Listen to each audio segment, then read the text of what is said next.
on est de retour pour une nouvelle conférence, cette fois-ci sur le thème de la privatisation de l'ONF. Voilà. Alors, on a la chance d'avoir avec nous des représentants de l'ONF qui sont tous syndiqués. Voilà. Que ce soit, ils vont se présenter, donc ils vous le diront. Pour que ce soit clair aussi, ils organisent ça sur leur temps syndical. Et on va commencer par un petit tour de table avec d'abord Frédéric Bédel. Frédéric, présente-toi. Qui es-tu ? Oui, bonjour à tous. Donc Frédéric Bédel, je travaille effectivement à l'ONF, je suis syndiqué au SNUPFEN solidaire. Et ce qui est important de signaler, c'est surtout qu'on s'exprime sous mandat syndical et qu'on a donc une liberté de parole qui, pendant ce Facebook Live, va un peu supplanter notre devoir de réserve de fonctionnaire. Donc voilà, j'exerce à l'ONF à Nancy, en Meurthe-et-Moselle, et puis je suis le correspondant ou le conseiller de mon syndicat, SNUPFEN solidaire, auprès du collectif SOS Forêt France. Fred, est-ce que tu peux nous dire en un mot pourquoi tu es devenu forestier ? Je suis d'origine vosgienne, donc la forêt elle a toujours fait partie du décor. Mais ce que j'avais envisagé au départ, c'était plutôt des études dans la recherche ou des études fondamentalement naturalistes. Donc la nature m'intéressait, les animaux, depuis tout petit. Et j'ai démystifié un peu petit à petit ma vision de la nature en comprenant que l'homme était présent partout et que ça m'intéressait de participer à une gestion de la nature et non pas simplement à sa protection, de pouvoir être partie prenante dans ce milieu. Et le milieu qui m'entourait, c'était bien la forêt des Vosges. Donc j'ai décidé au milieu de mes études de m'orienter vers la gestion forestière. Alors, on va passer à Suzy. Suzy, raconte-nous un peu qui es-tu et que fais-tu et pourquoi tu es devenue forestière. Suzy Madeleine, donc je travaille à l'ONF depuis une vingtaine d'années. Et là, depuis début mars, en fait, je suis chef d'UT, responsable d'unité territoriale dans le Puy-de-Dôme. Donc, c'est tout récent. Auparavant, j'ai travaillé en Côte d'Or et en Lozère. D'accord. Là, je m'exprime au nom du SNUPFEN aussi, donc le syndicat national unifié des personnels de la forêt et des espaces naturels, donc à titre syndical. Okay. Et moi, la forêt n'était pas mon environnement de départ. Je voulais travailler en tout cas dans l'écologie. Et j'ai découvert au fur et à mesure de mes études l'ONF et ce métier. Voilà, et j'ai voulu faire ça. Super. Merci Suzy. On passe à Stéphanie. Stéphanie, alors, qui nous vient de Guadeloupe. Tout à fait, oui. Allez, raconte-nous un petit peu comment tu as eu envie de devenir forestière et puis ce que tu fais aujourd'hui. Voilà. Ouais. Alors, donc voilà, moi je suis forestière en Guadeloupe depuis une quinzaine d'années. Ça fait une vingtaine d'années que je travaille à l'ONF aussi. Moi, je suis tombée dedans quand j'étais petite parce que je suis d'origine alsacienne, issue d'une famille de forestiers. Et c'est vrai que quand on baigne dans ce milieu-là, on comprend très rapidement quel est l'intérêt de pouvoir allier à la fois préservation des espaces naturels et gestion de ces mêmes milieux, parce que finalement, moi, c'est ce qui m'a vraiment attirée dans le fait de pouvoir être partie prenante dans tous les domaines. D'accord. Voilà. Et en Guadeloupe, j'y suis donc depuis une quinzaine d'années. On est beaucoup plus axé sur la préservation des milieux que ce qu'on peut connaître en métropole à l'ONF. D'accord. Lucas, est-ce que tu peux nous expliquer ? Depuis environ 5 ans, je suis forestier de terrain. Du coup, moi, je gère des forêts au quotidien. J'ai environ un triage de 1500 hectares en Haute-Marne où j'ai 13 forêts communales et une forêt domaniale. Donc, forêts communales qui appartiennent à des communes et puis domaniales qui appartiennent à l'État. Et moi, comme Stéphanie, j'ai eu un père et un grand-père forestier, mais bizarrement, c'est pas ça qui m'a motivé à devenir forestier parce que quand j'étais enfant, c'est pas ça qui faisait sens pour moi en fait. J'allais me balader en forêt, j'aimais bien ça, mais comme tous les enfants modernes, en fait, je regardais la télé, ça me plaisait mieux. Donc, ce qui est un peu une aberration. Et c'est plutôt à l'adolescence, en fait, quand j'ai commencé à me poser des questions sur le sens des choses, que la forêt s'est imposée à moi. C'est quand j'ai commencé à découvrir ce milieu, à m'intéresser, à me rendre compte que, en fait, on ne connaît pas ce qui est notre quotidien, ce qui nous entoure. C'est-à-dire que je regarde regarder des arbres, je savais même pas comment ils s'appelaient en fait. Et se dire que l'être humain qui a fait naître en moi cette vocation, alors que à la base j'avais tout quand même pour m'y intéresser, peu, euh, ce qui est un peu burlesque. Voilà. Ouais. Ok, on commence tout de suite par la première question. L'ONF, de quoi on parle? C'est des questions qu'on se pose souvent quand on pense en forêt, on pense assez spontanément à l'ONF. Mais est-ce que l'un d'entre vous peut nous expliquer un petit peu l'origine de cet établissement et son rôle aujourd'hui? Qui a envie de se lancer? Allez Lucas, c'est parti. Vu que je suis à l'écran. Alors, l'ONF, c'est vrai que pas mal. Alors, l'origine de cet établissement, en fait, c'est l'administration forestière des eaux et forêts. Et c'est un établissement qui va se créer dans les années 60, entre l'année 64 et 66, et qui a pour but la gestion des forêts publiques, donc tout ce qui est les forêts sectionnelles ou d'autres types de forêts publiques qui représentent 25% du couvert forestier français. Et puis, du coup, en fait, cet organisme ONF, il a pour but de mettre en place une gestion qu'on appelle multifonctionnelle, donc qui a pour but la production de bois d'une certaine manière, mais également l'accueil du public et la préservation de l'environnement et d'autres choses qu'on appelle les MIG. Voilà, c'est quelqu'un d'autre pour prendre derrière. Qu'est-ce que c'est que les MIG? Je pense que moi, ce que j'aime compléter quand on présente les forêts publiques, donc forêts d'État et forêts de collectivité, comme vient de le dire Lucas, c'est 25% de la surface forestière française. Ça paraît peu, hein, puisqu'à la limite, on va dire, pourquoi on s'intéresse à ça, le plus important, c'est peut-être les 3/4 des forêts françaises, je parle de la métropole, hein, qui sont privées. Mais ce qu'il faut aussi comprendre d'un point de vue historique, c'est que les forêts sont organisées en France autour de cœurs de massifs, bien souvent, c'est-à-dire des forêts très anciennes qui sont restées à l'état de forêt au Moyen-Âge, quand la France était très peu couverte par des forêts. Et les forêts privées ont tendance à être des forêts plus récentes, qui se sont installées par la déprise agricole ou à travers différents événements, hein, il y a eu aussi des épidémies. Et donc, la forêt publique, c'est, j'ai coutume de dire, le cœur, vraiment le cœur de la forêt, à la fois son cœur vivant et son cœur géographique. À savoir que qui dit forêt très ancienne, qui sont toujours restées au fil des siècles à l'état de forêt, disent forêt très précieuse d'un point de vue de leur patrimoine naturel. Ouais. Donc, on a conscience, on est assis sur un trésor. D'accord. Un trésor, mais ce qu'on entend, c'est que depuis une vingtaine d'années, l'ONF est en crise, l'ONF est sous pression. Il y a des manifestations régulières. Est-ce que Suzy, par exemple, ou Stéphanie, vous pouvez nous résumer un peu ce qui s'est passé et voilà, qu'est-ce qui se passe depuis 20 ans et on en est où aujourd'hui? Stéphanie? Oui, oui, je peux répondre à ça. Ce qui est déconcertant avec le fonctionnement de l'Office national des forêts, notamment, c'est qu'on doit à la fois répondre à une qualité de gestionnaire des forêts et en même temps, l'État nous impose de fournir un volume de bois d'œuvre à la filière. Ouais. Donc, on se retrouve finalement avec ce modèle économique pour cet établissement confronté à des injonctions paradoxales qui, au fur et à mesure, sont de plus en plus fortes.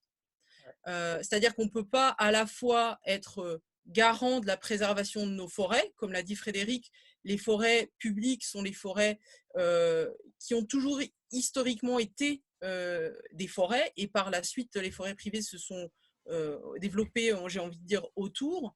Donc, on ne peut pas à la fois garantir cette préservation du couvert forestier et en plus mettre sans cesse des volumes de bois à disposition de la filière.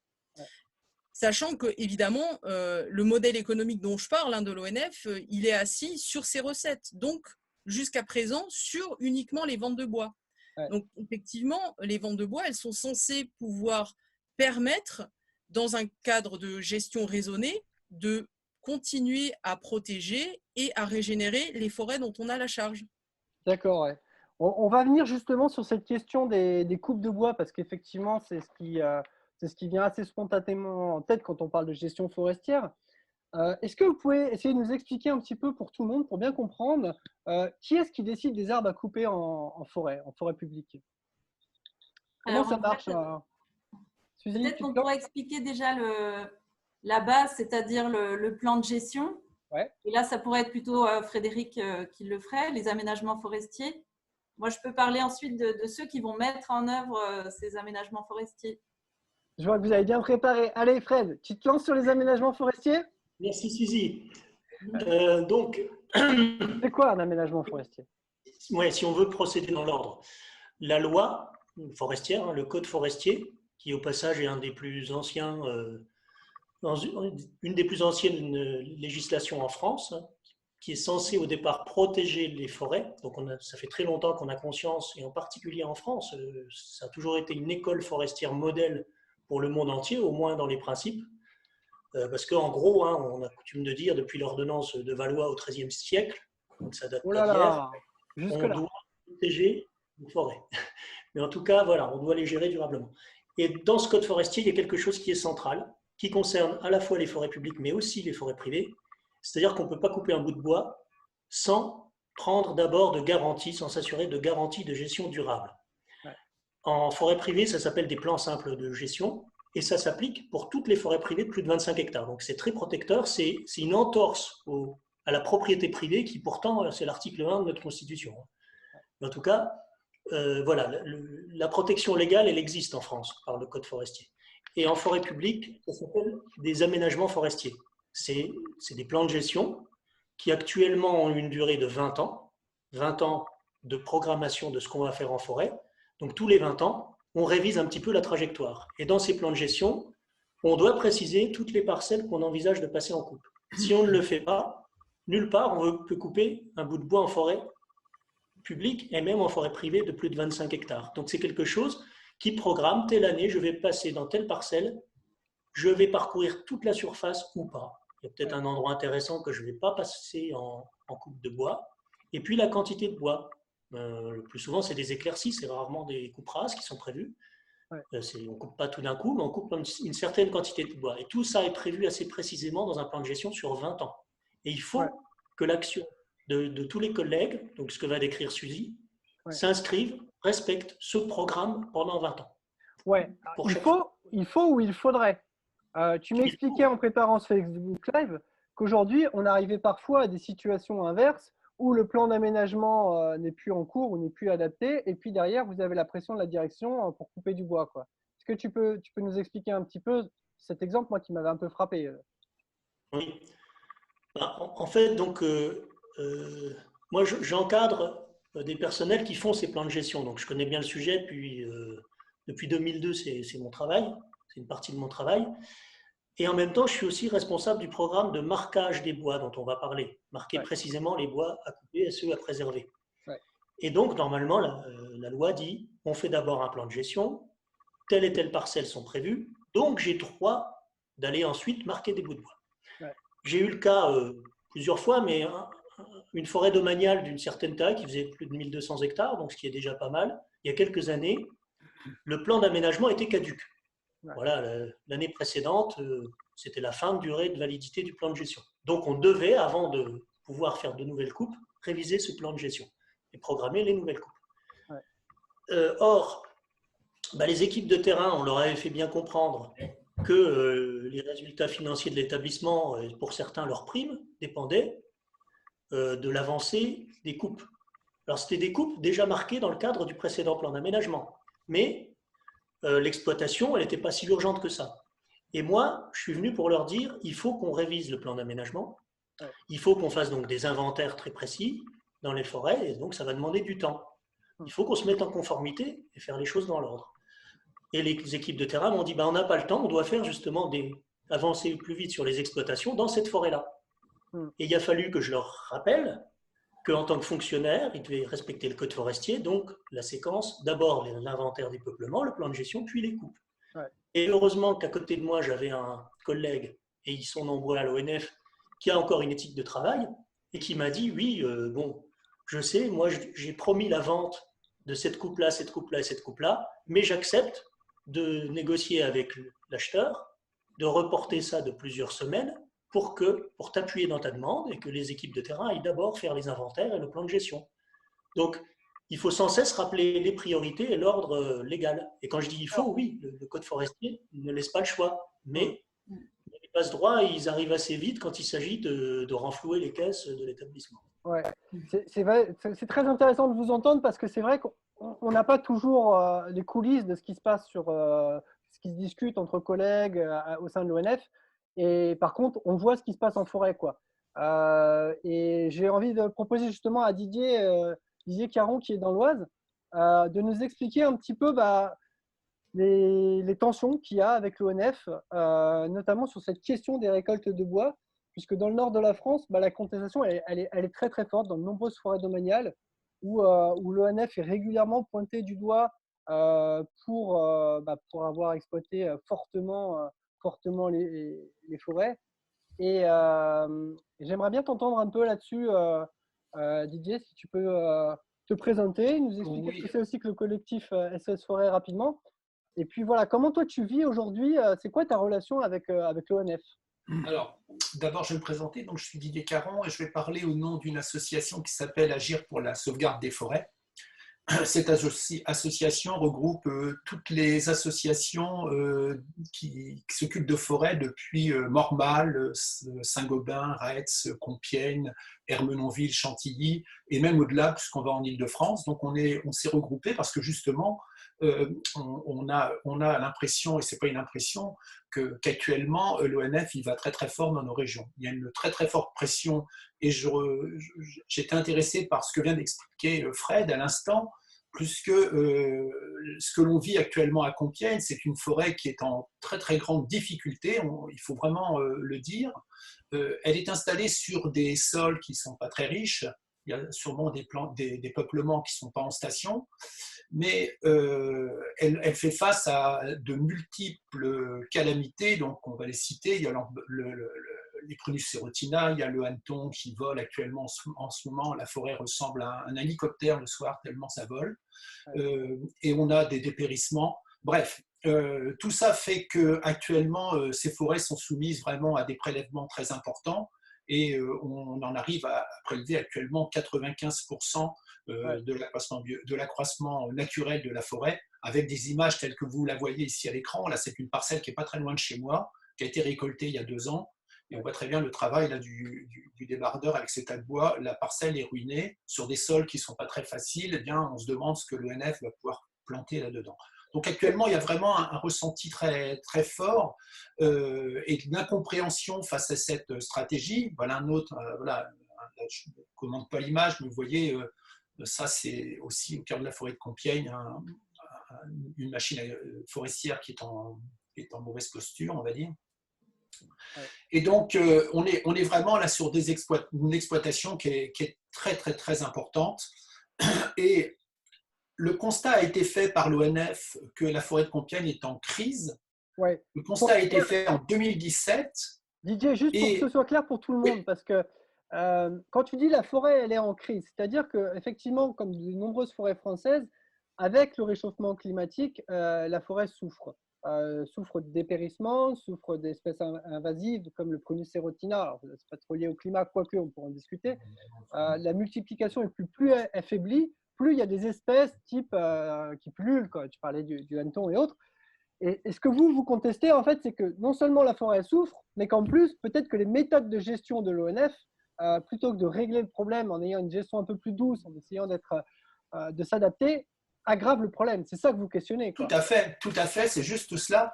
Hein, on sait que la forêt souffre par le changement climatique et ainsi de suite. Sur des forêts avec des sols très, très ingrats, comme nous les avons à Compiègne, évidemment que les étés chauds que nous avons, les plantations ne reprennent pas, et puis il y a du dépérissement, bref, c'est terrible. Et malgré cela, malgré le constat qui a été fait que le plan d'aménagement en cours, comme l'a très bien expliqué Frédéric à l'instant, sur les 20 ans, à Compiègne, il va courir de 2012 à 2031. L'ONF a fait l'analyse, et on est tout à fait d'accord avec l'analyse qui a été faite. que le plan d'aménagement, ils ne peuvent plus le conduire tel qu'ils le faisaient. Il y a une définition d'un plan d'aménagement de crise qui est en cours de définition, qui devrait s'appliquer cette année, mais bon, on ne sait pas trop.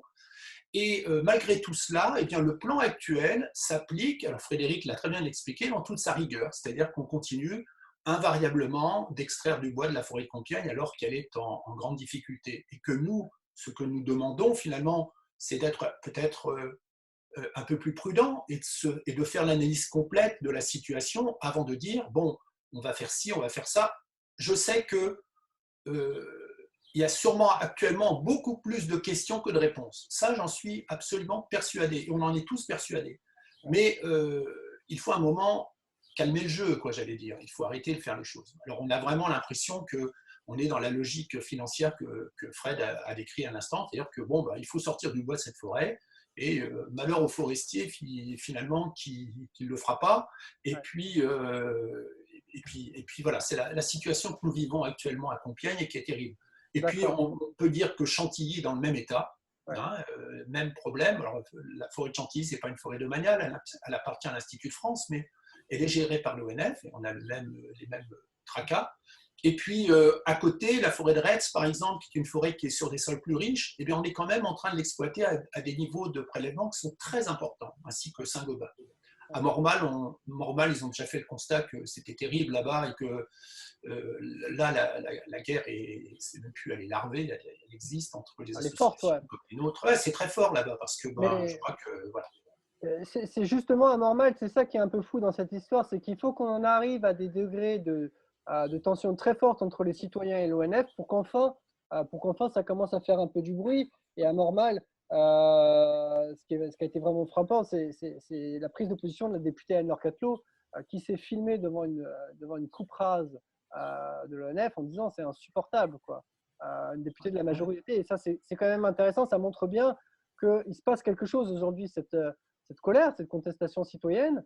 Elle est de plus en plus visible et on a un peu l'impression, c'est ça qui est dingue, c'est qu'en tant que citoyen, en tant qu'association, on se heurte à un mur, mais le personnel de l'ONF également, quoi, puisque bien sûr, oui. La direction.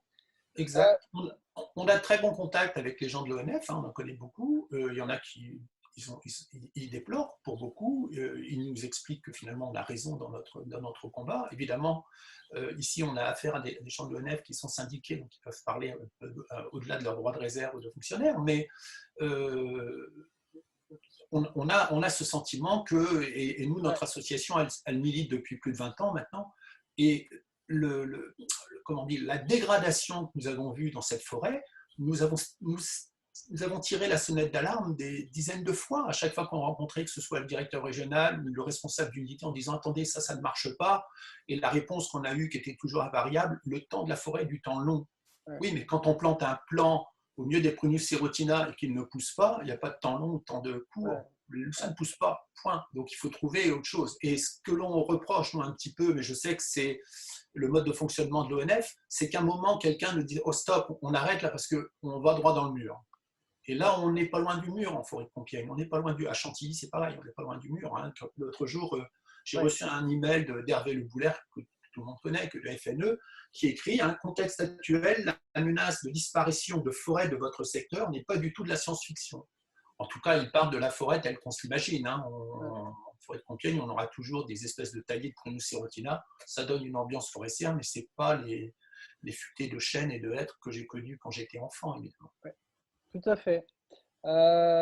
Suzy, j'aimerais bien t'entendre un petit peu là-dessus, justement, parce que tu me disais en préparant le live que toi aussi, c'était quelque chose qui te tenait vraiment à cœur, ces histoires de pression qu'on te fait sentir directement ou indirectement pour couper du bois, en fait, et que ça commençait aussi à vous tirailler un petit peu. On a entendu Didier, du coup, d'un côté, plutôt citoyen association, mais au sein de l'ONF, comment vous vivez cette pression? Est-ce que tu peux nous expliquer un peu comment ça se passe concrètement? Est-ce que tu as ton chef qui arrive dans le bureau et qui dit « Bam, Suzy, tu nous les fais tous couper là, il faut faire rentrer 1000 mètres cubes de bois » ou comment ça marche?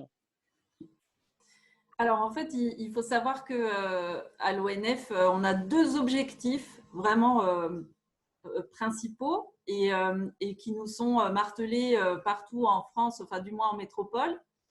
c'est la récolte, donc désigner du volume à mettre en vente, et aussi la réduction des effectifs, parce que bon, voilà, on en a parlé très rapidement, mais depuis 20 ans, on subit des plans sociaux, et donc les effectifs font partie des objectifs.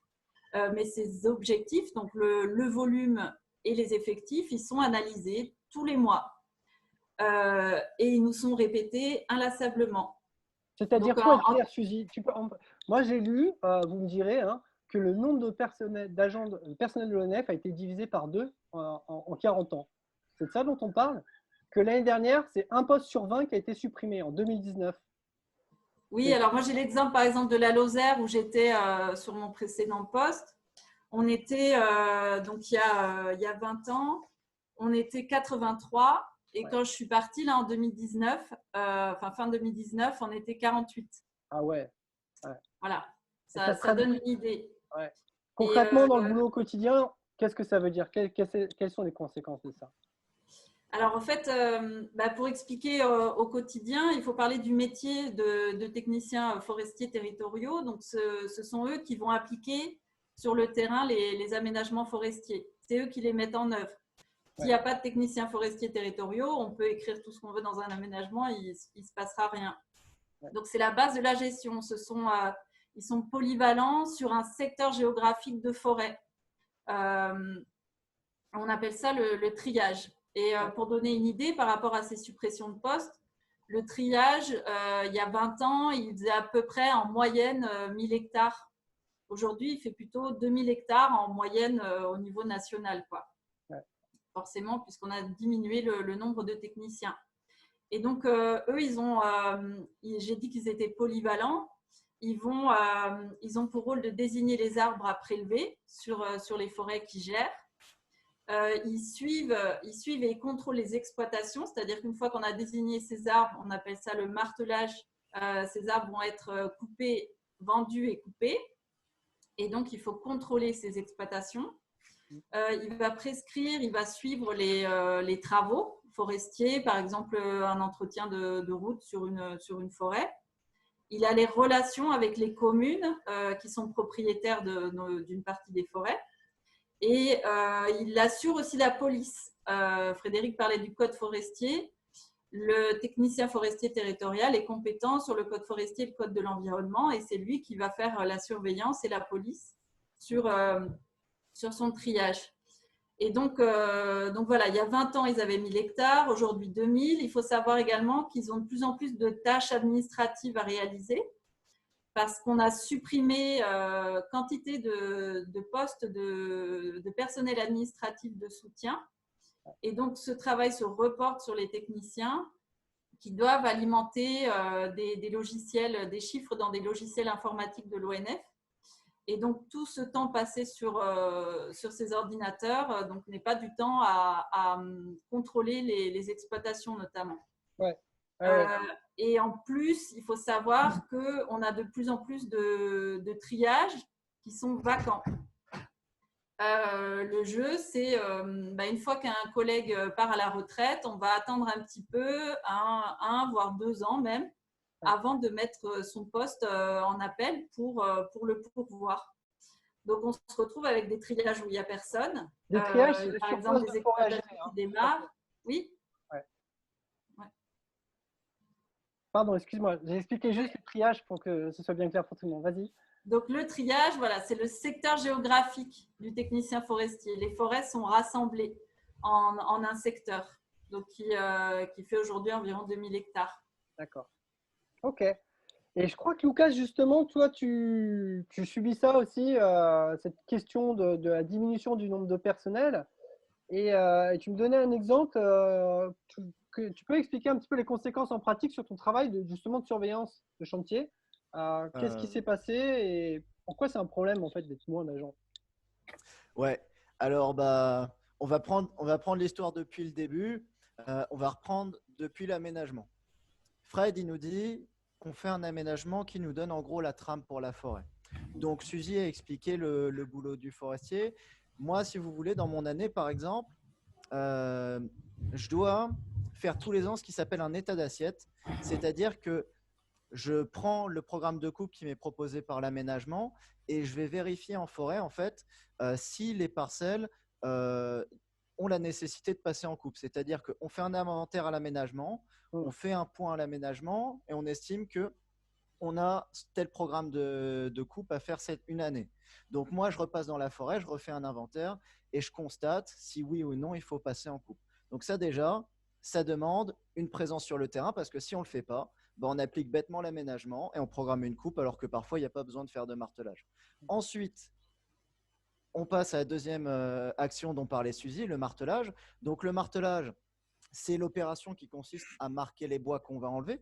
Mais enlever les bois, ce n'est pas nécessairement juste une opération de récolte, mais c'est aussi une opération de mise en valeur de bois qui ont un plus grand intérêt écologique ou de mise en valeur de renouvellement de la forêt. Donc c'est vraiment une opération qui est multifonctionnelle dans l'approche de l'ONF, ou qui devrait l'être. Le souci, c'est que les programmes de martelage augmentent, les collègues pour le faire diminuent et du coup, ça veut dire qu'on se retrouve à courir dans le martelage et la forêt, c'est un temps long. Comme le disait Fred, on est sur des forêts qui sont très très anciennes et plus ça bourre pour faire les martelages, moins on prend le temps de réfléchir à ce qu'on fait. Et un arbre, il prend des centaines d'années, enfin des dizaines, voire des centaines d'années à pousser. Et du coup, le martelage, c'est quelque chose qui doit se faire avec un certain temps. Et ensuite, le boulot principal que je peux avoir, moi, c'est de surveiller les exploitations. Parce qu'une fois qu'il y a un martelage, la concrétisation du martelage, c'est l'exploitation. Et c'est là où tout peut très bien se passer, où tout peut déconner. Ouais. C'est-à-dire que le martelage en soi, vous pouvez avoir le meilleur martelage du monde, vous pouvez avoir un martelage très très respectueux de la forêt qui a été pondéré et qui ne surexploite pas la forêt. Si vous avez une exploitation catastrophique, vous détruisez votre sol, vous abîmez tous les autres arbres et vous avez flingué votre peuplement forestier. Et c'est ça dont je vais vous parler maintenant. Grosso modo, moi cette année, j'ai eu une coupe dans une de mes forêts communales, donc forêt communale de Chézeaux. On a fait un martelage de futaies irrégulières, un martelage qui était qui était assez classique, sans nécessairement, c'était pas une coupe de régénération, c'était vraiment une éclaircie qui prélevait l'accroissement de la forêt, donc quelque chose d'assez light. Et donc, il m'arrive dans cette coupe-là, une équipe de Roumains qui était, de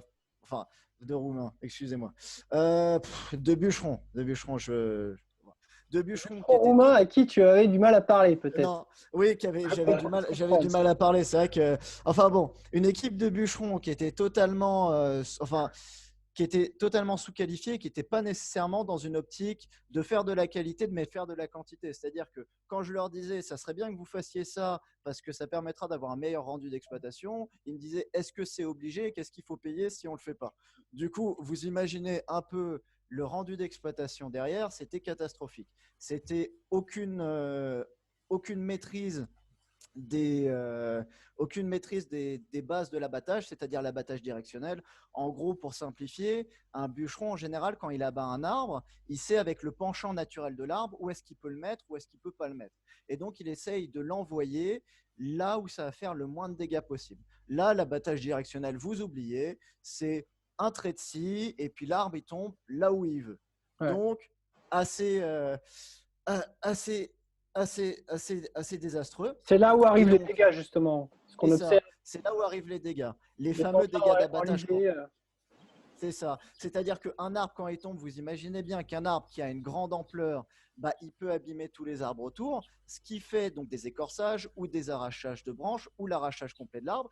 Donc, ça veut dire que arrachage ou écorçage, ça veut dire entrée de pourriture, donc dépréciation de l'arbre. Ça veut dire éventuellement menace de son espérance vitale également. Ouais.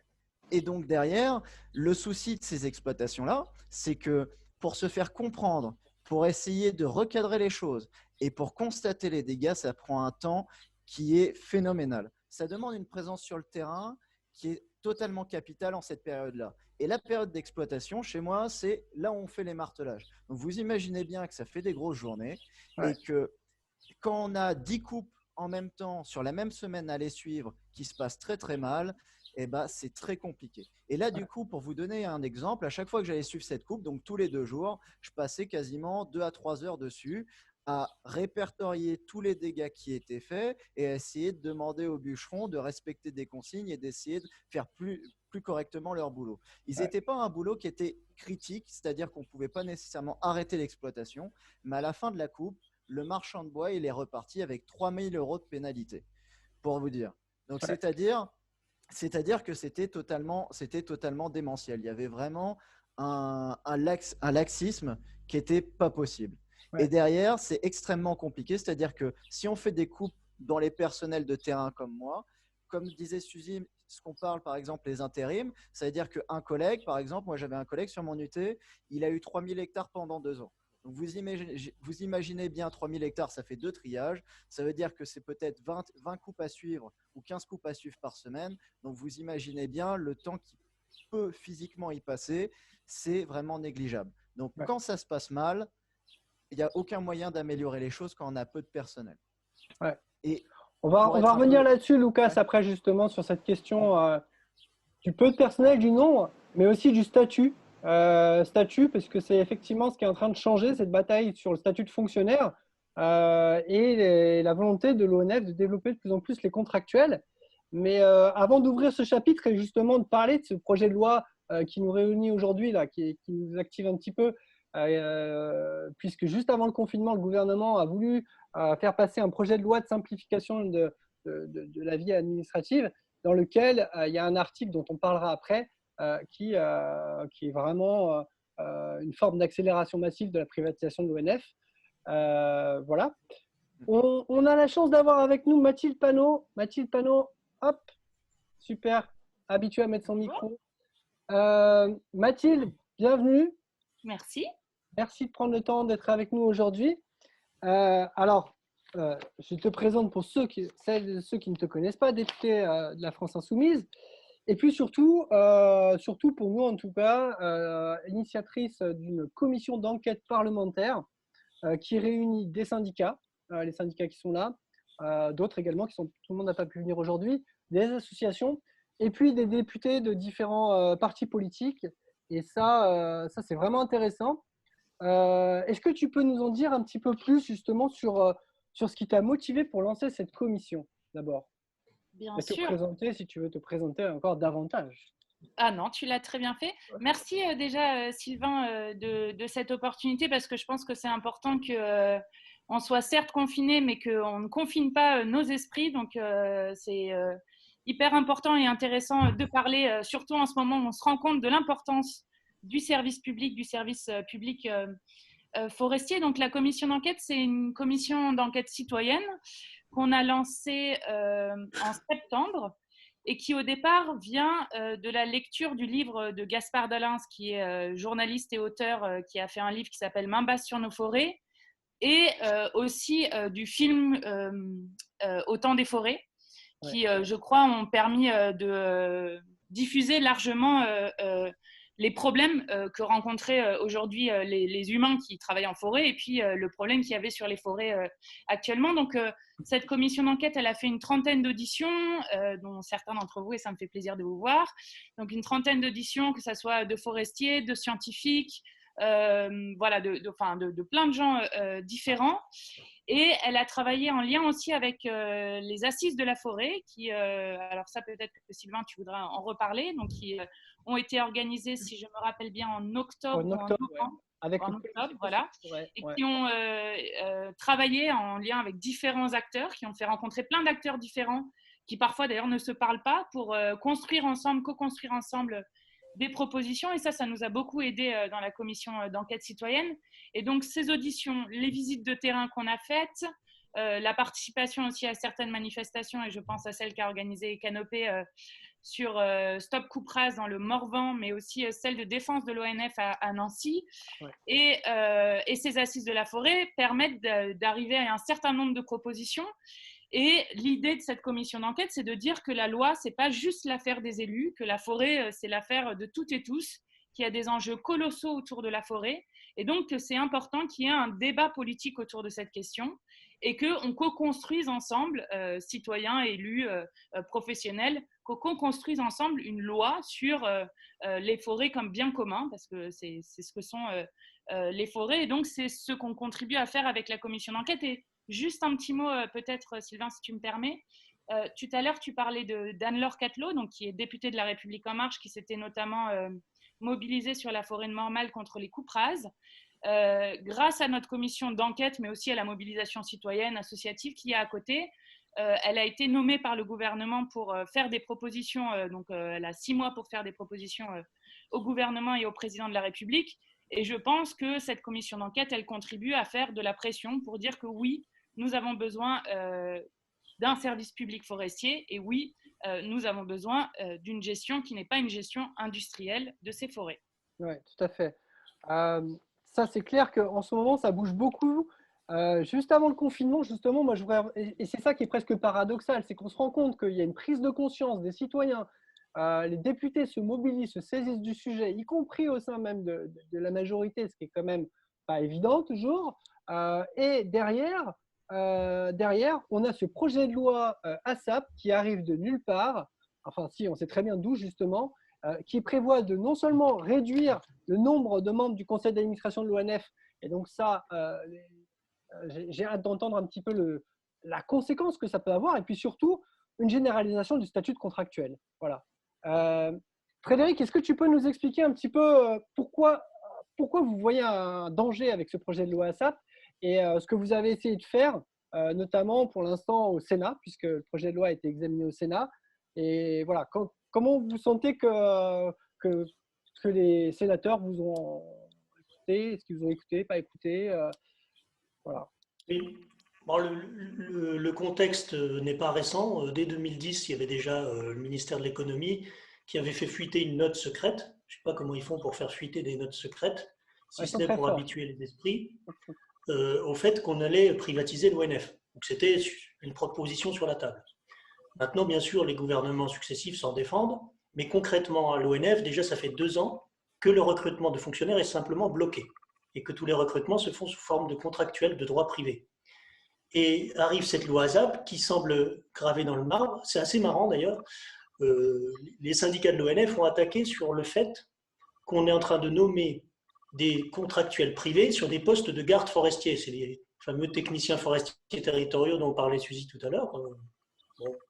Le grand public les connaît sous le nom de garde forestier. Ça veut bien dire ce que ça veut dire, c'est qu'on a des missions de gardiennage de la forêt confiées par le code forestier. Et c'est pour ça qu'on est assermenté, commissionné, et qu'on a ce boulot de gardiennage indépendant des intérêts économiques immédiats. Donc, le problème, c'est que le code forestier ne permet pas du tout à un contractuel de droit privé, dans l'état actuel, de faire tout ce que fait un garde forestier. Et ils ont commencé à nommer des collègues, qui sont bien embêtés d'ailleurs dans les équipes, parce qu'ils n'ont pas les mêmes attributions que leurs collègues, et ils sont censés faire le même travail, sans garantie, sans assermentation. Et comme ça existait, les syndicats forestiers ont attaqué ça en justice. Et effectivement, la direction a dû se rendre compte que oui, c'était hautement contestable de filer des missions de police de l'environnement à des contractuels privés. Donc l'astuce a été de se rapprocher du gouvernement pour dire « Ah ben il nous faut une loi qui l'autorise ». C'est un petit peu comme si on se faisait prendre à 200 km/h sur la route, et puis plutôt que de payer l'amende, on irait voir gentiment pour demander si la limite ne peut pas être remontée à 210 km/h. Ouais. Donc voilà comment ça semble se pratiquer actuellement, et on est dans une situation où l'article 33 de la loi ASAP dit « Oui, les contractuels de droit privé vont pouvoir avoir des missions de police ». C'est un peu une grande première. Des droits privés feront la police de l'environnement, la police du code forestier, etc. Enfin, il y a beaucoup de domaines. Et la deuxième partie, tu en as un peu parlé, Sylvain, de l'article loi ASAP, c'est de resserrer le conseil d'administration. Alors, c'est maquillé derrière de bonnes intentions, c'est-à-dire qu'on considère qu'il y a des conflits d'intérêts dans l'entreprise ONF. Premièrement, ce n'est pas une entreprise, mais un établissement public. Et ça ne s'appelle pas des conflits d'intérêts quand il y a les communes forestières, quand il y a la Fédération du Bois, quand il y a les France Nature Environnement. Ce n'est pas des conflits d'intérêts, c'est de la concertation avec les personnes intéressées par la gestion multifonctionnelle de la forêt. Et donc, on veut nous retirer ça pour faire un conseil d'administration resserré de type entreprise, toute simple, qui fait du pognon, et c'est tout. Donc, il y a ce problème-là, et on a commencé donc, avec l'aide de Mathilde notamment, avec l'aide d'autres, même d'Anne-Laure Catelot, hein, qui nous a avoué lors d'une manifestation n'était pas trop d'accord avec cette façon de faire parce qu'elle est en train de faire son enquête. Et là, on lui scie un peu la branche en proposant cette loi-là. Donc, on a commencé à se rapprocher des députés et des sénateurs, puisque ça devait passer juste avant le confinement, en procédure accélérée. On n'a pas réussi grand-chose. On leur demande, enfin, on a approché beaucoup, hein, je parle de la CGT Forêt et du SNUPFEN, nos deux syndicats, on a approché beaucoup de parlementaires, on a eu beaucoup de débats, et pour l'instant, peu de résultats. Peut-être que Lucas, au niveau des résultats, peut en dire plus, parce qu'il suit les tractations de plus près que moi. Lucas, non? Lucas, tu veux dire un mot sur les amendements que vous avez réussi à obtenir au Sénat? Oui, alors on n'a pas réussi à obtenir grand-chose, plus ou moins. Ce qui a été obtenu quand même, c'est que cette loi ASAP, elle voulait complètement annuler les recrutements de fonctionnaires, mais également restreindre le conseil d'administration de l'ONF environ en fait tous les représentants des territoires, c'est-à-dire les communes, les régions, les départements. Et ce qui a été obtenu donc par un certain groupe politique qui a été validé par la majorité, c'est de maintenir donc des représentants des territoires dans le conseil d'administration. C'est quand même une bonne chose quand on sait que les 2/3 des forêts que gère l'ONF, c'est quand même des forêts qui appartiennent soit à des régions, des départements ou bien des communes. C'est bien le minimum de les avoir autour de la table quand on parle de politique forestière. Sinon, ce qu'on a appris récemment, c'est que cet article 33 et cette loi ASAP étaient vraiment en stand-by et qu'il y avait moyen que ça soit réévalué dans les mois à venir en raison du coronavirus. Donc, on a un peu de répit pour faire évoluer les choses, bien heureusement. Exactement. Et vous n'êtes pas seul parce que c'est ça c'est pour ça qu'on organise ce webinaire aujourd'hui avec vous. On a lancé hier une pétition justement pour demander à ce que l'article 33 de la loi ASAP, quand la loi reviendra au Parlement, il sera simplement annulé, même pas amendé, il n'a rien à faire là-dedans. Il doit y avoir un débat sur la forêt publique, mais aujourd'hui, c'est un peu ce qu'on avait vu avec vous. On pense qu'il faut demander l'annulation de cet article, quoi. Et vous n'êtes pas seul, c'est ça que je voulais vous faire passer comme message, c'est que la pétition, toute proportion gardée, elle marche vraiment bien pour une première pétition qu'on vient de lancer. 10 000 personnes qui ont signé en moins d'un jour. Donc, allez la voir. Il y a des tas et des tas de débats sur le Facebook de Canopée. C'est vraiment un sujet qui intéresse les gens, quoi. Et c'est un débat assez intéressant qui parle de la relation qu'on a avec les biens communs. Je crois que ce qui se passe en ce moment nous reconnecte beaucoup à ça. En tout cas, tout ça pour dire que nous, on va vraiment être chaud, quoi, pour la suite. On sent que la bataille qui va se passer autour de l'ONF, c'est une bataille qui va raconter énormément de choses sur la défense de la forêt en tant que bien commun. Et je voudrais finir là-dessus, redonner la parole à Mathilde, voir un peu comment toi tu sens ça. Est-ce qu'on peut espérer que lorsque cette loi reviendra au Parlement, les associations seront là, les citoyens seront là, les syndicats seront là. Est-ce que les députés seront là? Voilà. Alors, il faut espérer même peut-être qu'elles ne reviennent jamais. C'est aussi une possibilité parce qu'il faut comprendre que donc, sous cette loi ASAP, donc accélération et simplification de l'action publique, tous ces mots barbares, ils ont fait en fait une sorte de fourre-tout. Et malheureusement, il n'y a pas que les enjeux autour de l'ONF, même si c'est extrêmement important. Il y a aussi beaucoup d'enjeux autour du droit de l'environnement et d'affaiblissement des normes. Et ce qui nous inquiète beaucoup, on en parlait aussi, Sylvain, dans l'audition qu'on faisait, c'est qu'on craint que la relance soit de nouveau une pression extrêmement extractiviste, notamment sur les forêts, mais pas que, sur les ressources naturelles en général. Et il y a quelques jours, il y a eu des dérogations qui ont été accordées de nouveau sur le droit de l'environnement et sur les normes environnementales. Et ça nous inquiète énormément. Alors, le revers de ça, c'est que je pense que, vu le choc qui est en train de vivre notre pays, je pense que tout le monde est en train de comprendre ce que ça veut dire l'importance du service public, l'importance des biens communs, c'est-à-dire de tous ces secteurs ou de ces biens dont on a besoin absolument pour vivre ou besoin absolument pour une vie digne, que ce soit l'eau, l'air, l'éducation, la santé, on le comprend tous et tous actuellement, mais aussi les forêts. Et donc, j'espère qu'avec cette pression citoyenne, avec cette montée de compréhension de ce pourquoi nous avons besoin d'enlever des biens du marché, de dire que la forêt ne doit pas être marchandisée, comme la santé, parce qu'on a vu les catastrophes que ça a apporté, que tout ça amène à une prise de conscience de beaucoup de gens et qu'il y ait une pression trop forte sur le gouvernement pour qu'il puisse continuer sur cette question-là. Après, si la loi revient, alors au départ, elle devait arriver en avril à l'Assemblée nationale. Je ne pense pas qu'ils pourront la mettre avant juillet au moins, donc on parle de l'année prochaine. On se rapproche aussi d'échéances électorales, ce qui peut là aussi aider sur des questions de pression. Mais en tout cas, si elle revient, on sera, je pense, nombreux et nombreuses à mener la bataille et j'espère qu'on arrivera à ce que cet article soit supprimé, voire même l'entièreté de cette loi. Ouais. Merci beaucoup Mathilde. Il y a pas mal de questions justement sur le Facebook Live où les gens nous disent on a vraiment besoin que les députés s'emparent du sujet. Merci pour cette commission. Voilà.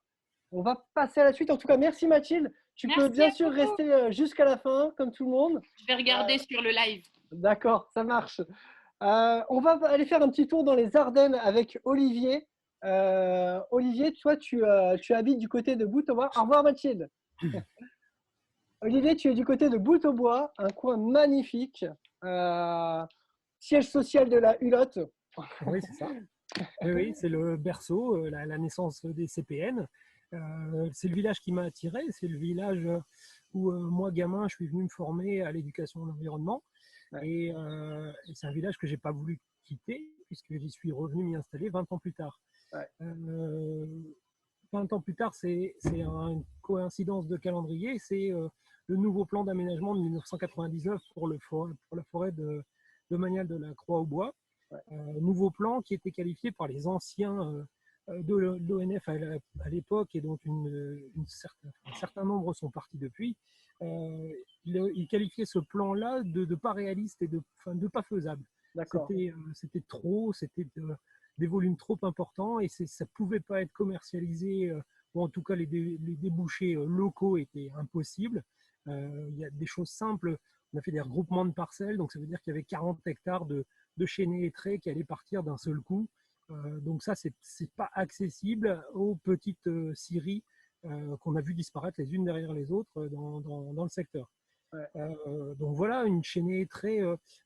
Fred Lebel rappelait ce qu'était la forêt de Domanial. Moi, quand je l'ai découvert, c'était en 95, c'était un massif splendide. Il y avait des espèces qu'on ne trouve pas beaucoup ailleurs. C'est un vieux massif, une vieille forêt, une vieille chênaie trait où il y a des zones alluviales hyper intéressantes avec de l'ormelis, où il y a des landes à genévrier. Enfin, il y avait un nombre d'espèces sur ce massif qui était vraiment alors précieux. Le mot était employé par une des personnes de l'ONF, je ne sais plus qui. Précieux, un trésor, vraiment un trésor. Et dans ce trésor-là, de la salamandre, du sonneur à ventre jaune, des fougères montagnardes. On a beau être une forêt de plaine, on avait des fougères montagnardes. Et j'emploie le passé. J'emploie le passé malheureusement parce que ça fait 20 ans que ce plan qui a débuté en 99 s'accomplit, malgré ce que disaient les personnels de l'époque, comme quoi ce ne serait pas faisable. Ça n'a pas été fait dans sa totalité, mais ce qui a été fait a fait des dégâts terribles. Donc on voit des espèces... oui, malheureusement, c'est une triste photo. Tu peux nous parler de cette photo justement quand tu parles des dégâts? Voilà, ça c'est une photo que tu... Oui. Alors, ce qui est vraiment dur avec cette photo, c'est qu'en fait, alors ça fout en l'air une zone où il y avait des fourmilières qui étaient connues. Alors, le massif était très varié. Il y avait aussi du résineux à l'époque, donc ça ne posait pas de problème. Mais donc là, les fourmilières, les bardeurs ont été obligés de passer dessus. Il n'y a pas eu de choix. Ils ont fait des ornières tellement profondes qu'à un moment donné, les engins ne passent plus. C'est pourtant des engins qui sont capables de passer dans des zones très humides.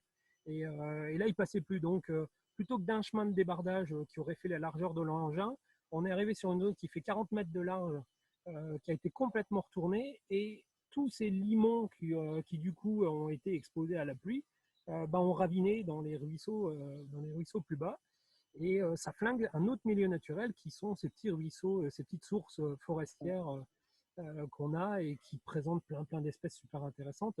Un naturaliste très connu chez nous, Gennaro Coppa, avait trouvé une espèce de de libellules qu'on ne trouve plus. Donc, on est en train de faire la liste. Moi, je suis en train en ce moment de faire la liste de tout ce qui a disparu.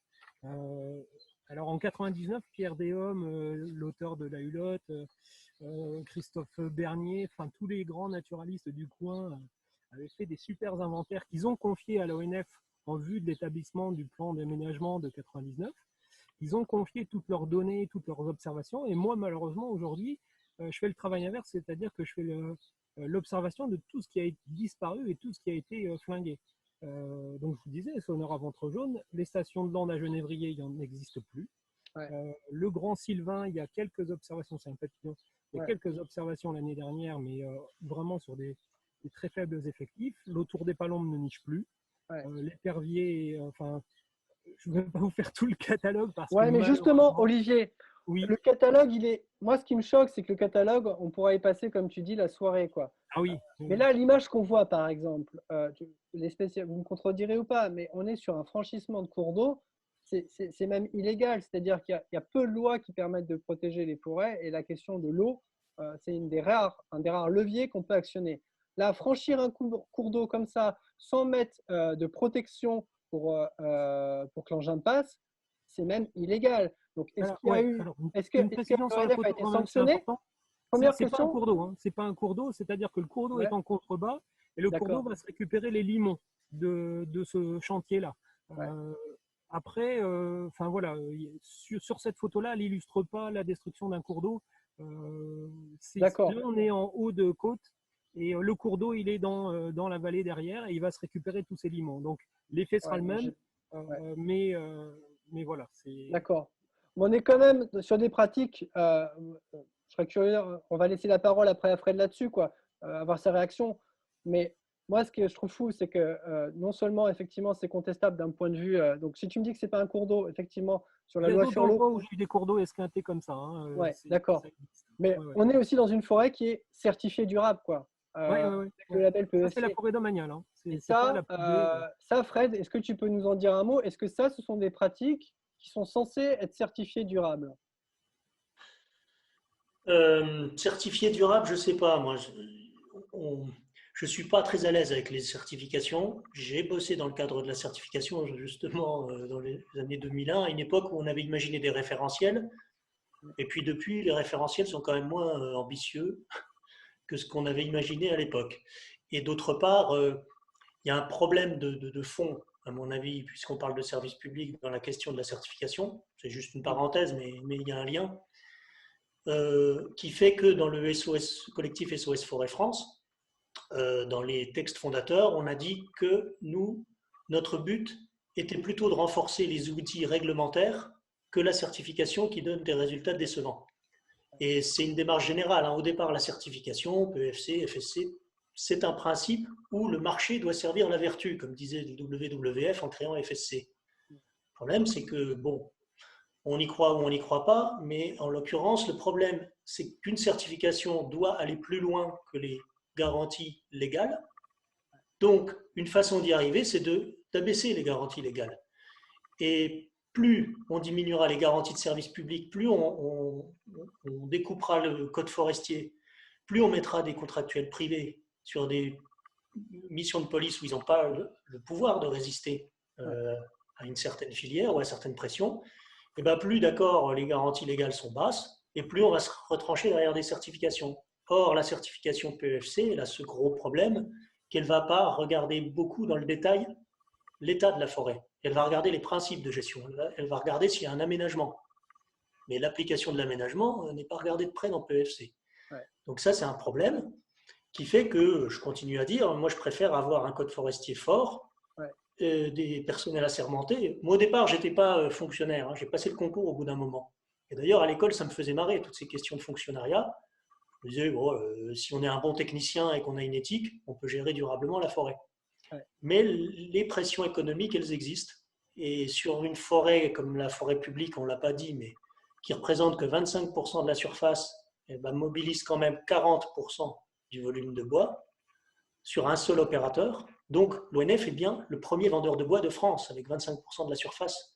Donc, chez qui on va faire toc-toc quand on a besoin de bois pour la filière, c'est évidemment sur l'ONF qu'on fait pression.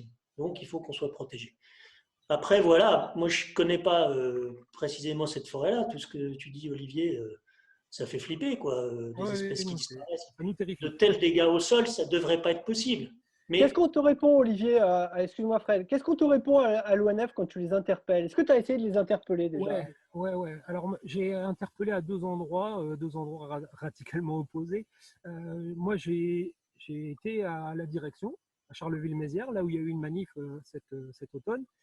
J'étais à la direction, j'ai évoqué la situation du sonneur à ventre jaune, parce qu'il y avait un souci sur cette espèce en particulier. Et la direction, sans embâche, m'a expliqué qu'il était pris en compte et que tout allait bien pour le sonneur. Quelques semaines après, j'avais 10 adultes de flingués sur un débardage de résineux. Donc voilà, la réponse de l'ONF, au moins au niveau de la direction, elle était pas... Elle était difficile à entendre. L'autre côté, c'est trois jeunes contractuels qui ont chacun 1000 hectares à gérer. Et ces trois jeunes ont une sensibilité environnement assez limitée. En fait, enfin voilà, on n'a pas l'impression qu'ils sont là pour l'environnement. C'est des jeunes qui font leur boulot. Ils ont l'air de le faire bien, sauf que on a eu un échange un peu difficile parce qu'au mois d'avril, six bûcherons bulgares faisaient une coupe en plein début, en plein printemps, en plein mois d'avril. Et pour nous, c'est difficile à comprendre. Les anciens n'auraient pas accepté qu'en avril, en tout cas, c'est l'image qu'on avait de l'ONF, c'est on n'aurait pas accepté qu'en avril, il y ait eu des coupes en pleine période de reproduction. Donc voilà, les échanges, ils sont là et on essaye toujours de rester courtois, mais c'est vrai qu'avec ces jeunes-là, c'est parfois tendu d'expliquer qu'on n'a pas le même point de vue et que moi, j'ai pas de sensibilité, j'ai pas envie de faire bosser les entreprises. Et malheureusement, le jeune me fait cette réponse-là en m'expliquant qu'il faut bien que les boîtes bossent, quoi. Et là, elles bossent contre notre intérêt à tous. C'est-à-dire qu'elles vont faire du fric court terme pour de la plaquette, pour je ne sais quoi, mais que derrière, on va se retrouver avec une forêt qui va avoir des problèmes sanitaires graves. Et malheureusement, les problèmes sanitaires, ils ne manquent pas. Le scolite, on sait ce que ça donne. Après, moi, le scolite en particulier, si les arbres tombent qui pourrissent au sol... Attends, avant d'arriver sur le scolite, pardon. Parce que là, on part dans tous les sens. On va y arriver sur le dépérissement. Je voulais faire réagir Fred sur le sonneur à ventre jaune, justement, et sur cette discussion qu'on a, de se dire, il y a aussi parfois du personnel de l'ONF qui se mobilise, qui a des responsabilités pour essayer de protéger la biodiversité. Et voilà. Fred, est-ce que tu peux nous commenter un petit peu cette photo que vous devez avoir à l'écran? Qui on voit? Qui c'est ce monsieur et qu'est-ce qu'ils font à patauger dans la boue là? Alors, je vais commencer à commenter. Ma tête va disparaître car je dois... C'est pas grave, Fred, on a la photo sous les yeux. C'est bon, oui. La personne qui est à droite de l'image, je la connais bien puisque c'est le responsable environnement qui travaille dans mon service et qui est le référent national de l'ONF pour le sonneur à ventre jaune, justement, donc ce petit batracien qui ressemble un peu à un crapaud, mais qui n'en est pas, et qui a un ventre jaune avec des taches qui signent d'ailleurs l'identité de l'animal. On arrive comme ça à reprendre le dessin de son ventre, et chaque dessin est unique. Donc c'est comme ça qu'on fait les recensements de l'espèce.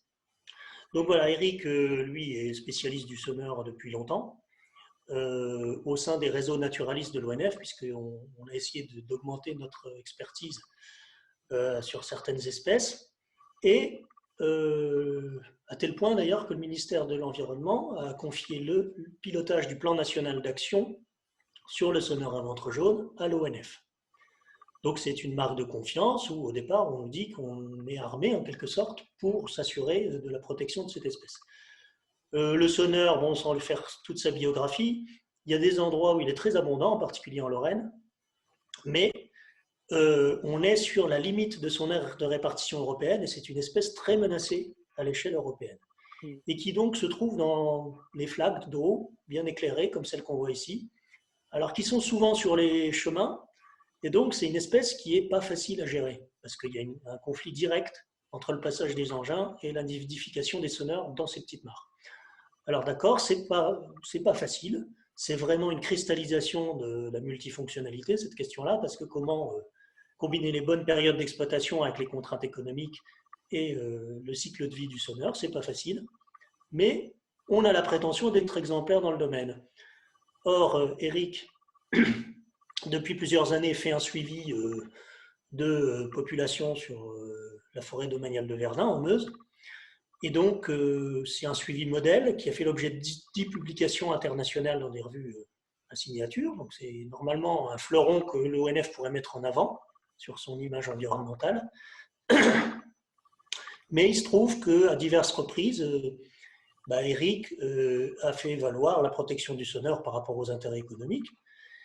Ce faisant, on n'a jamais pu le sanctionner, il n'y a jamais eu de dossier disciplinaire monté contre lui ou quoi que ce soit, parce que justement, il ne se référait qu'au code forestier et au code de l'environnement, donc il faisait son travail de fonctionnaire assermenté de l'ONF.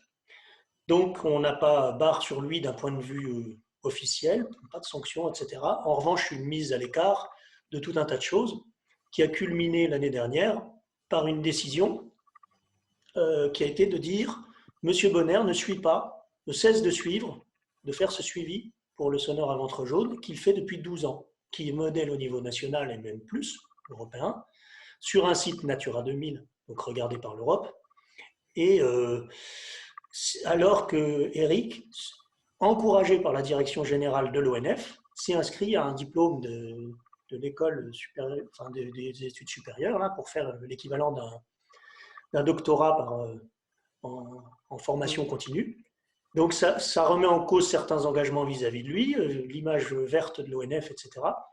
Mais on n'a pas hésité, en se retranchant derrière des problèmes de personnes, soi-disant, qui sont étayés par aucune menace, aucune sanction disciplinaire. Et on dit quand même non, pour l'apaiser tout le monde, et on lui dit c'est pas vous le problème, hein.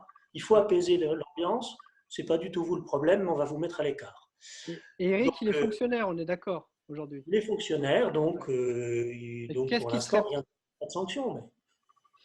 Qu'est-ce qu'on pourrait imaginer si Eric n'était pas fonctionnaire, mais qu'il était contractuel, un petit peu comme ce qui est prévu par cette nouvelle loi ASAP? Je ne sais pas si une étude de longue haleine comme ça aurait pu être menée. Ouais. Donc ça, c'est à mettre au crédit de l'ONF qui s'est quand même assuré certaines missions dans le temps. Mais là, les temps sont durs. On se souvient que l'ONF se paye lui-même avec la vente de bois, etc. etc. Et donc, faute de faire face à ces contradictions et de communiquer sur le sujet, on exerce des pressions, mais on serait dans une boîte privée. Eric aurait eu des sanctions, évidemment, puisqu'il n'a pas appliqué le code forestier. Ou alors, quand on dit qu'on va assermenter des personnels privés à l'ONF, je ne sais pas à quoi ça va ressembler. On va les assermenter pas sur la loi, sur une charte, sur je ne sais pas quoi.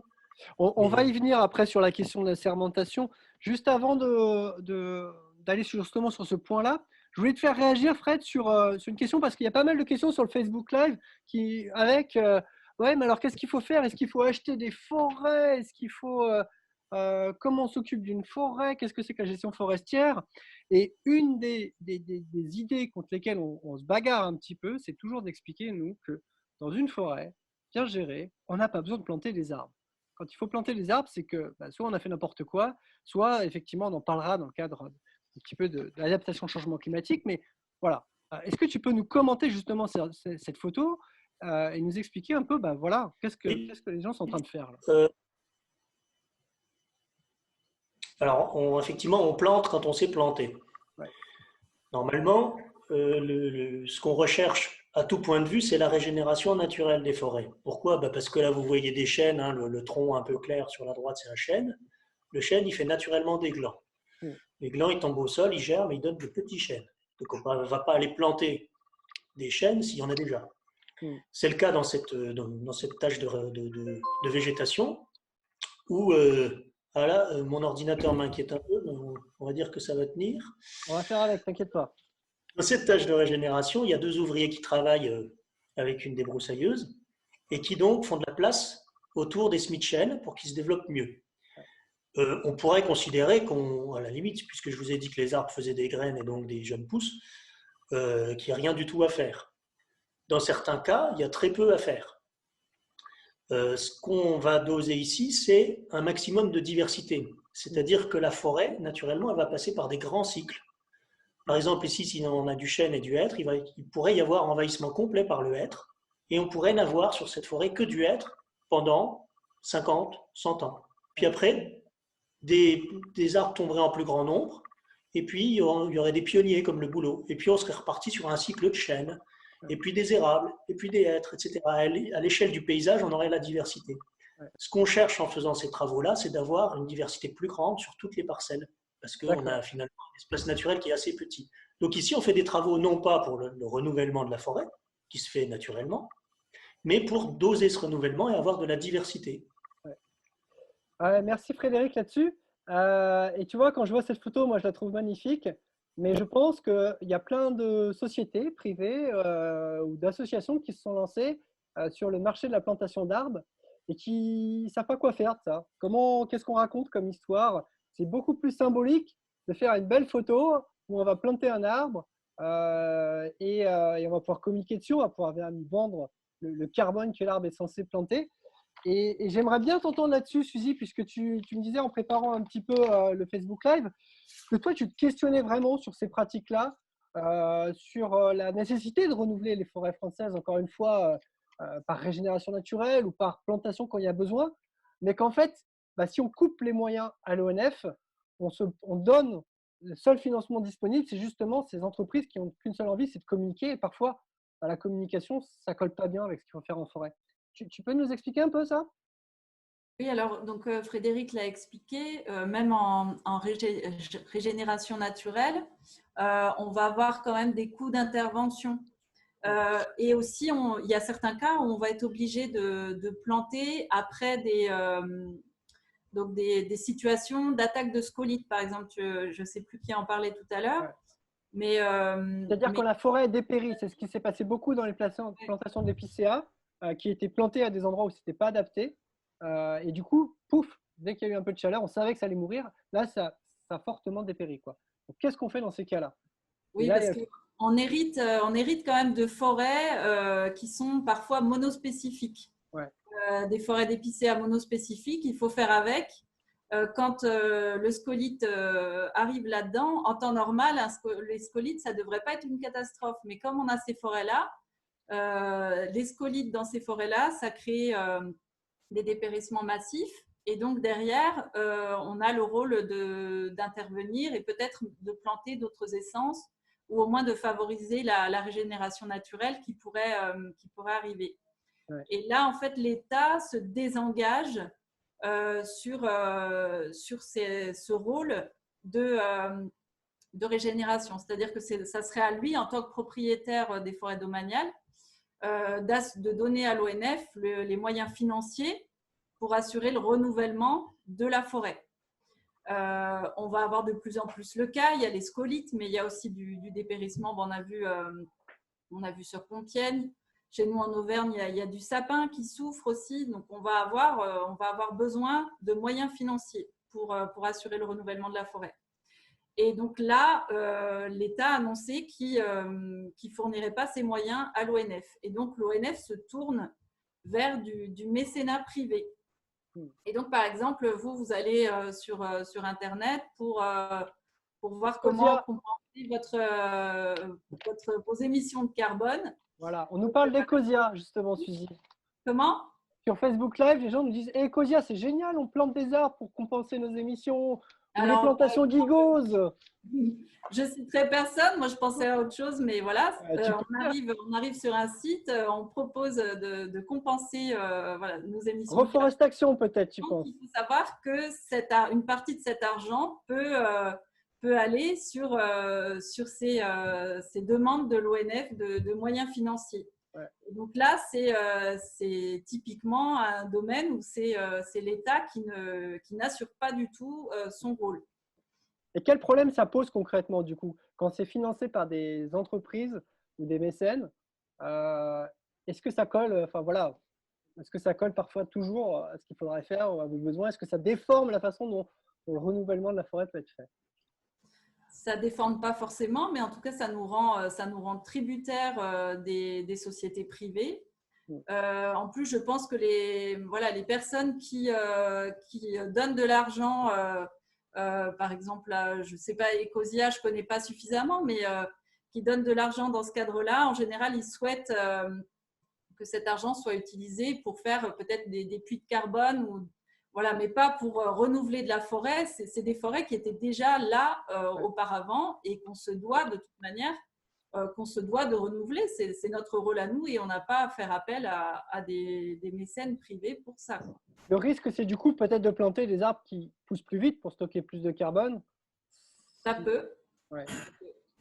Ok, merci Suzy. Je vois que la pendule tourne et on va aller faire un tour du coup en Guadeloupe pour parler aussi un petit peu de la forêt en Outre-mer avec Stéphanie. Stéphanie, la première question que j'ai envie de te poser, justement, c'est revenir un petit peu sur cette question de l'assermentation. Parce que c'est quelque chose qu'on n'a pas toujours en tête. On sait que les médecins prêtent sur le serment d'Hippocrate. Alors, est-ce que vous avez un serment d'Hippocrate chez les forestiers? Oui, on prête serment dans un tribunal, hein, effectivement. Hein, quand on arrive en tant que fonctionnaire à l'ONF, on va prêter serment, hein, en vrai, hein, dans un tribunal. Donc, on est commissionné, nos commissions sont enregistrées dans les tribunaux dans lesquels on peut exercer nos compétences. Donc, voilà. Et après, ça nous permet… serment sur quoi, alors? Voilà. Pardon? Ça vous engage à quoi? Ça nous engage… on a des devoirs quand on prête serment, c'est-à-dire on se doit de constater toutes les infractions qui peuvent survenir sur notre juridiction. Ça, c'est un devoir. D'accord. C'est la base. Et c'est comme ça que j'ai envie de dire, toutes les générations de forestiers jusqu'à maintenant ont été élevées. Ouais. C'est-à-dire que quand Lucas expliquait qu'il faut qu'il soit absolument présent sur les coupes et qui sont mises en œuvre sur son territoire, c'est parce qu'il a le devoir de constater tout ce qui pourrait mal se passer. Ouais. D'y mettre fin immédiatement si c'est possible, mais en tout cas de ne pas laisser faire impunément. Ouais. Donc, alors justement, en Guadeloupe, ouais. Ce que tu nous expliquais, c'est qu'un des problèmes auxquels vous êtes confrontés, c'est clairement les défriches un peu sauvages pour pouvoir aller… voilà, si tu peux nous commenter cette photo. Oui, alors là, c'est une photo qui illustre en fait un défrichement sur le littoral. Ouais. Alors, c'est un défrichement qui a été opéré sur une parcelle privée, mais dans le cadre d'une mission d'intérêt général qui est confiée à l'ONF, spécifiquement dans les départements d'outre-mer. On intervient, nous, en matière de police et de surveillance de ces espaces-là aussi. Mais alors là, c'est illégal ou pas? On voit plein de belles piscines. Qu'est-ce qui s'est passé là? Gaël a eu envie de se faire une grosse piscine? Alors là, le carré rouge que vous voyez, ça représente quand même à peu près un stade de foot. Hein, c'est sympa la piscine. Ouais. Voilà, donc les piscines que vous voyez, probablement, c'est des très grosses piscines. Hein, voilà. On est dans un secteur qui est très recherché, où les propriétaires ont donc beaucoup d'argent et se construisent des clôtures de, on va dire, 3 mètres de haut. Donc, sans photo aérienne, on ne peut pas se rendre compte de ce qui se passe derrière. C'est pour vous donner un exemple. Mais bon, voilà, pour revenir sur notre cas d'intervention qui est un petit peu particulier en Outre-mer, et ça engage l'ONF et donc du coup des personnes assermentées, parce qu'on ne peut pas faire autrement. On peut pas, là, on est sur de la forêt publique, Stéphanie? Non, là, on est sur de la forêt privée. D'accord. Mais c'est comme vous voyez à l'écran, c'est de la forêt privée. D'accord, ok.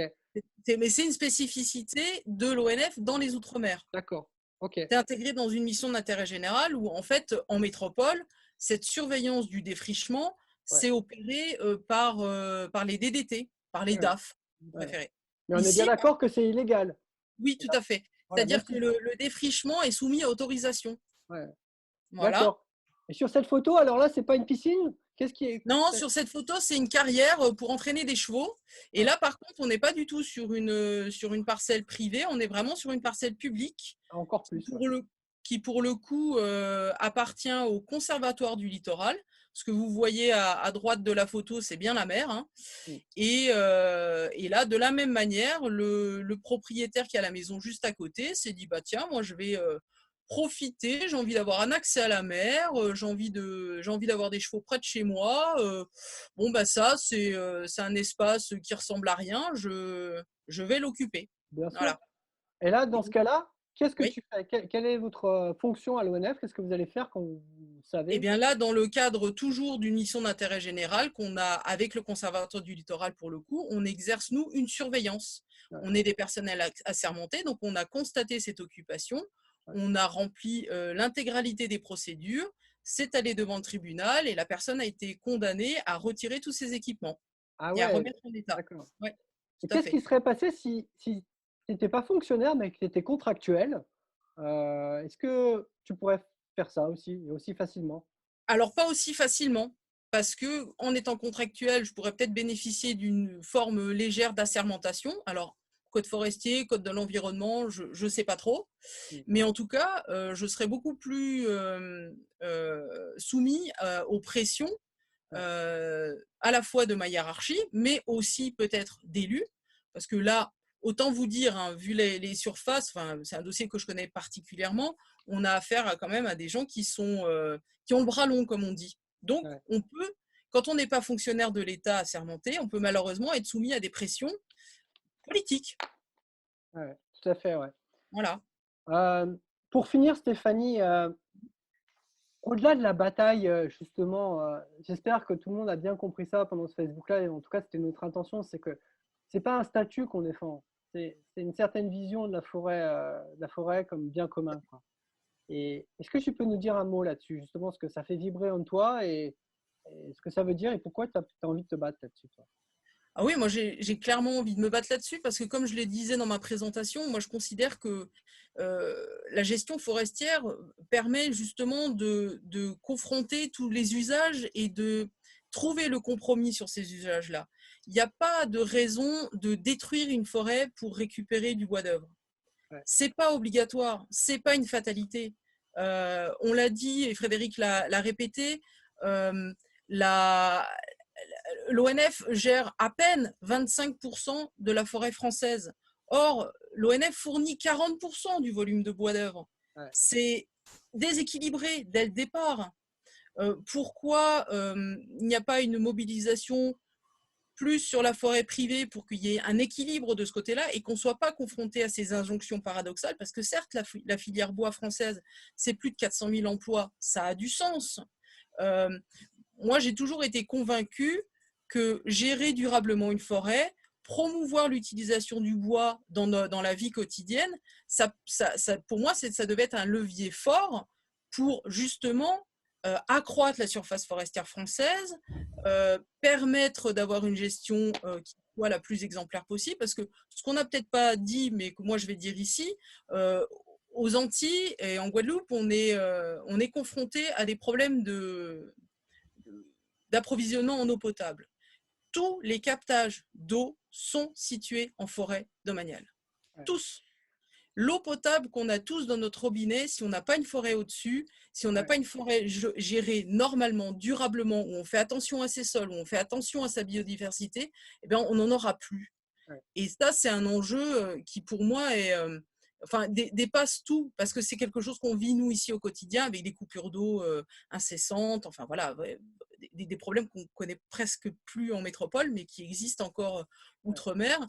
Outre-mer, en plus, où on est montré et mis en exergue par notre gouvernement comme étant un hotspot de biodiversité, comme étant la vitrine de la biodiversité pour la France. Et à côté de ça, on déconsidère les services publics qui sont justement là pour la préserver. Ouais. Merci Stéphanie. Ce que je vous propose, c'est de laisser à chacun un petit mot de la fin, très court, mais le message que vous avez envie de faire passer. Suzy ? Le temps que je remette le micro. Allez.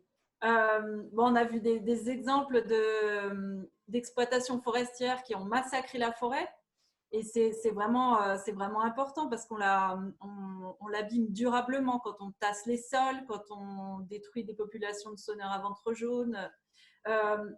Mais par contre, il ne faut pas se tromper d'interlocuteur. Ce que je voudrais dire, c'est que les techniciens forestiers territoriaux, ceux que je connais, sont des gens motivés qui ont vraiment au cœur la notion de service public forestier et qui font de leur mieux pour gérer leur forêt durablement et qui ont ces injonctions dont parlait Stéphanie au jour le jour. Donc, les volumes, la récolte de bois, le propriétaire, enfin la commune qui est propriétaire de la forêt, qui veut restaurer la salle des fêtes et donc qui souhaite avoir des recettes cette année, l'exploitant qui veut absolument commencer les travaux en forêt, les promeneurs, etc. Donc, il a toutes ces injonctions et il faut faire avec. Donc, moi, ce que je veux dire, c'est que j'espère déjà que les personnes qui ont regardé ce live sont motivées pour s'emparer du sujet du service public forestier et de l'importance de la forêt publique en France, et qui se tournent vers leurs élus. Donc, il y a les élus locaux qui sont propriétaires quand même de quasiment 3 millions d'hectares de forêt en France, et les élus au niveau national, comme nos députés, nos sénateurs qui se battent pour défendre la forêt, qui s'adressent à l'État et au gouvernement pour qu'ils prennent enfin la mesure des enjeux de la forêt. La forêt joue un rôle fondamental en plus dans notre contexte de changement climatique, d'érosion de la biodiversité. Tout à fait, Suzy. Merci beaucoup pour ça. J'en profite pour dire qu'il y a une pétition qu'on a lancée hier que vous pouvez signer. Elle est sur le site de Canopé. Et on est en train de préparer une deuxième vague. C'est-à-dire que si cette loi ASAP elle arrive au Parlement, on sera là et on sera bien chaud, comme on vous l'a dit. Par contre, ce n'est pas sûr qu'on puisse faire des actions physiques en raison du contexte sanitaire. Donc, on est en train de préparer des outils d'interpellation sur Internet, sur Twitter, sur Facebook. Et on a besoin de bénévoles pour nous aider. Simplement à chercher les coordonnées de tous les députés et autres, parce qu'il y a à peu près 570 députés. Donc, si vous êtes intéressés, mettez un petit message dans les commentaires Facebook Live ou envoyez-nous un message privé, on voit ça, on se voit derrière. Parce qu'il y aura une suite à ce séminaire, à ce Facebook Live. Pardon. Fred, qu'est-ce qu'on fait justement? C'est quoi la suite? La suite, c'est ce que tu as dit, c'est une prise de conscience. Nous ça fait 20 ans qu'on essaye de la chercher, qu'on a fait des dizaines de manifestations pour interpeller sur quelle forêt pour nos enfants, pas quel statut pour ma pomme, hein, mais la forêt de nos enfants. Je connais plein de forestiers qui sont l'humilité même et qui se sentent de toute façon écrasés par la responsabilité qu'ils ont. C'est-à-dire que le choix d'un arbre, la discussion au moment d'un martelage, un arbre à préserver pour tel animal, un arbre à couper pour telle raison, un paysage à façonner. Chacun d'entre nous, forestiers de l'ONF, a conscience plus ou moins que de ça dépend des choses qui le dépassent tellement. C'est-à-dire que la gestion, cette petite réflexion de quelques secondes, si on la fait bien, si on a l'indépendance d'esprit, donc le statut de fonctionnaire, si on n'est pas la pression de devoir courir 2 fois plus vite qu'avant, parce qu'on nous traite souvent de fainéants, je peux vous assurer qu'il y a des collègues qui n'en peuvent plus, par passion, de courir leur forêt jour et nuit et le week-end, pour simplement essayer de bien bosser et d'y consacrer le temps qu'il faut. Mais si on est tout seul, en tant que forestier, dans notre forêt, à avoir cet acte fondamental du choix d'un arbre, soit on le fait bien, et on a un rempart contre le changement climatique, de l'absorption de CO2, on freine l'érosion de la biodiversité, on a un paysage, on a des histoires à raconter à nos enfants et à l'humanité, on garde la connaissance du temps long, de notre place dans la vie et dans la nature, on a moins de problèmes de santé publique, on a de l'eau potable, on a des bénéfices incroyables d'une forêt bien gérée. Or, l'acte de gestion, il concerne la société tout entière. On a essayé de fonder, nous, syndicat ONF, on s'est ouvert vers les associations, vers Didier, qui parlait tout à l'heure, pour créer le collectif SOS Forêt, c'est-à-dire élargir à des associations de protection comme toi, Sylvain. Mais voilà, on tire cette charrue-là depuis un sacré moment, on a creusé un gros sillon. Maintenant, c'est la population française, mondiale, qui doit s'emparer du sujet parce que la forêt est notre avenir. Donc, c'est à chacun de faire le petit clic, la petite signature, la petite contribution auprès des élus, parce que c'est ça peut paraître très prétentieux, mais je ne suis pas prétentieux, je suis écrasé, moi, par la responsabilité qu'on a en tant que forestier. On tient entre nos mains tout ce que j'ai dit. Et donc, on est à un moment critique de l'histoire de l'humanité, j'oublie pas les gens qui travaillent en forêt et qui font un boulot exceptionnel et un boulot, quand on le fait bien, la forêt, tout le monde devrait rêver d'être forestier. C'est un boulot très valorisant qui a du sens. Donc, toutes ces dimensions-là, eh ben, il faut que le public les comprenne et les porte. Et ce n'est pas un discours rétro de dire plus que jamais bien commun, plus que jamais service public. Oui, c'est l'affaire de vraiment tout le monde. Cette histoire de forêt en France en particulier, on a été longtemps modèle. Il faut redevenir modèle, la lanterne forestière du monde. Vous savez, il y a quelques années, 10 ans à peu près, James Cameron en Grande-Bretagne avait essayé de privatiser le service public forestier anglais. Pourtant, là-bas, la privatisation ne leur fait pas peur. Les Anglais, qui sont plus conscients apparemment de leur patrimoine naturel, ont lancé une pétition, il y a eu 800 000 signatures, James Cameron a retiré son projet. Il faut qu'on fasse au moins aussi fort, nous, en France. On va faire aussi fort, Fred, clairement. Merci pour ça. Au moment où tu parlais, je recevais une dépêche de Forest Topics qui nous explique que l'ONF est en train de pousser son projet de filiation. Voilà. La direction ne renonce pas. Alors, je ne sais pas si c'est qu'ils ont regardé le Facebook Live et qu'ils l'ont compris de travers. Donc, il va falloir qu'on leur fasse comprendre autrement. Lucas, ta réaction là-dessus sur le fait qu'en pleine crise du Covid, voilà, l'ONF continue de vouloir pousser son projet de filiation. Est-ce que tu peux nous expliquer ce que c'est que ce projet de filiation ? De projet de filialisation, du coup. Filialisation, pardon. Ouais, il n'y a pas de souci. Donc, la création d'une filiale, en fait, tout bonnement et simplement, c'est tout ce qui est activité concurrentielle qui serait mise donc, dans une entreprise. Et donc, en fait, l'idée, c'est si on n'arrive pas à faire de l'argent avec, bah, on le vire de l'ONF. Et c'est toujours cette logique de rentabilité. C'est les travaux forestiers, comme on l'a vu précédemment, c'est l'avenir de la forêt. C'est-à-dire que si on ne sait plus entretenir des forêts, renouveler des forêts et éduquer les tiges de qualité, bah, c'est la qualité des forêts, c'est l'intérêt et la diversité de nos forêts qu'on va perdre. Donc, on voit bien que cette filialisation, c'est quelque chose de très grave pour l'ONF. Et en dépit du contexte actuel, alors que toutes les réformes de l'État sont bloquées, et ben, la direction de l'ONF continue à pousser ce projet-là. Et c'est vraiment, en fait, le pire, c'est que c'est même pas quelque chose qui a été mûrement réfléchi. Hein. C'est l'État qui a décidé, on va créer une filiale à l'ONF. Et charge à nos directeurs de se démerder pour la créer. Et nos directeurs, ils sont très forts. Quand on leur dit fais quelque chose, ils sont très forts pour le faire.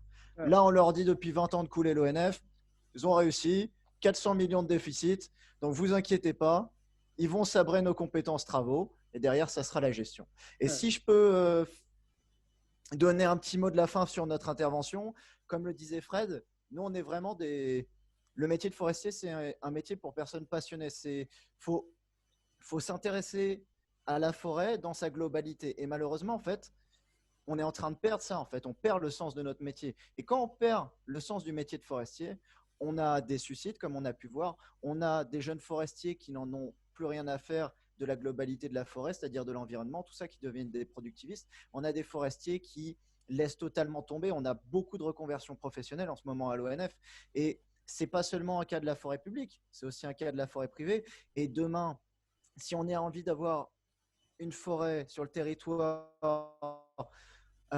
français qui soit résiliente et la plus naturelle possible, on a besoin de forestiers passionnés dans tous les niveaux. Donc, c'est pour ça qu'il faut soutenir l'ONF. On a vu dans le chat du Facebook Live qu'il y avait beaucoup de soucis avec la gestion de l'ONF, mais c'est vraiment parce qu'on est en train d'être dans une logique de productivisme acharné. Et on a des personnes à l'ONF qui appliquent tout bonnement. Les collègues derrière sont pris dans cet étau-là et c'est pour ça qu'on a une perte de sens du métier. Donc, il faut vraiment faire en sorte qu'on replace le bon sens forestier au cœur de l'action du forestier. Et j'aimerais dire une dernière chose, c'est que là, avec la crise sanitaire, on est en train de se rendre compte de deux choses.